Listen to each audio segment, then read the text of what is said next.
How you doing? I'll give it up again for my colleague, my friend, my brother, Senator Reverend Raphael Warnock.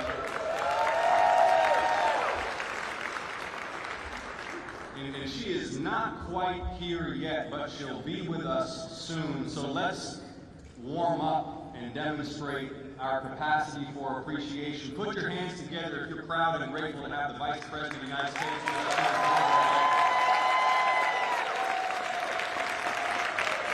It is a pleasure to be with you here in College Park. It's a pleasure to be with you here at this beautiful convention center as we celebrate the historic investments in economic opportunity for all that we have made and are making here in the state of Georgia and across the country. And I want to speak for a moment about the transformative impact of the bipartisan infrastructure law. This may not be the policy issue that leads on cable news, which is always focused on what divides us.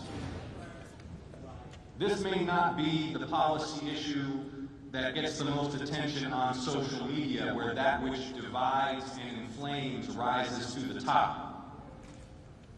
But what is infrastructure? It's the basic connective tissue of our daily lives. For families, for businesses, it's the foundation of economic growth. And this administration and our Congress passed and are now implementing the most significant investment in the infrastructure of the United States since the Eisenhower administration. That work is in progress across Georgia and across the nation right now, and it's important to note that we passed this legislation with bipartisan support.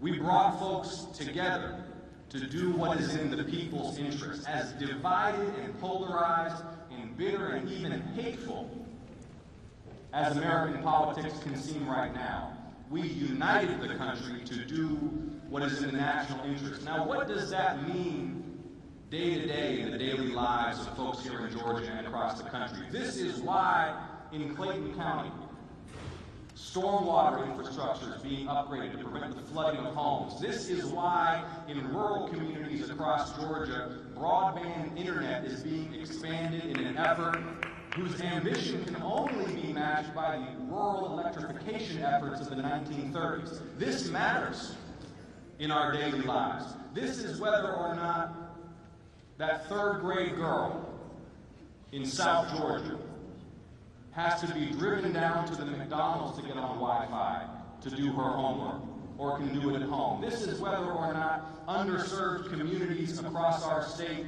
can compete, can get online, can access world markets and resources. Broadband internet matters. Let me give you a sense of the scale of investment that's ongoing across our state right now. Fiscal year 2024, this year alone, the bipartisan infrastructure law is investing more than $1.8 billion in surface transportation upgrades across the state of Georgia. We're repairing roads and bridges. We're upgrading airports and seaports and rail systems across the state.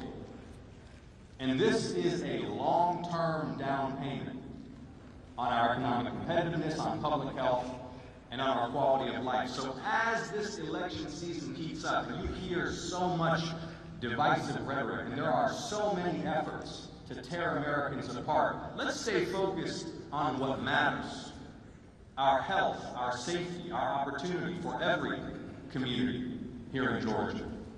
I also want to highlight for you the historic and extraordinary investments that we have delivered in historically black colleges and universities here in Georgia and nationwide. And you heard this from Senator Warnock. But for Georgia's HBCUs alone, more than $250 million in supplemental investment just in the last 3 years. And so as we work with this administration to expand economic opportunity for all, that means expanding opportunity and access for all. And Georgia's HBCUs, which are gems in our nation's educational system, are crucial partners in this effort, and they will continue to have the full support of the administration and of the Congress. I see Ambassador Young is here with us. Ambassador, Thank you for your decades of service. I'll just close by noting this, because Ambassador Young, you embody so much of what makes Georgia special. You embody the spirit of a generation who, having fought successfully for voting rights and civil rights and human rights, led the way to make this community the leader in the world in opportunities for Black entrepreneurs. That was your work, Ambassador.